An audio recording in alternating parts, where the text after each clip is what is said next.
বন্ধুরা, মুরগি আগে নাকি ডিম? চলুন বিজ্ঞান দিয়ে এই পুরনো ধাঁধার উত্তর খোঁজা যাক। ধাঁধাটা বেশ ক্লাসিক, তাই না? ডিম পাড়তে তো মুরগি লাগে। আবার দেখুন, মুরগিও তো ডিম থেকেই আসে। এখানেই তো আসল প্যাচ। আচ্ছা, এই রহস্যের সমাধান লুকিয়ে আছে বিবর্তনবাদে। চলুন দেখে নিই।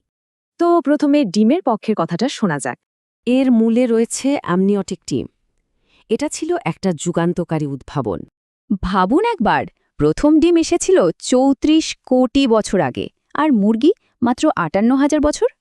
কিন্তু দাঁড়ান, মুরগির পক্ষেও একটা দারুণ যুক্তি আছে কিন্তু। আর সেই যুক্তিটা হলো OC17 নামের একটা বিশেষ প্রোটিনকে ঘিরে। মজার ব্যাপার কি জানেন?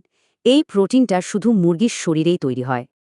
তার মানে মুরগি ছাড়া OC17 নেই, আর OC17 ছাড়া মুরগির ডিমও নেই। তাহলে কোনটা ঠিক? উত্তরটা হলো জেনেটিক মিউটেশন বা জিনের পরিবর্তন।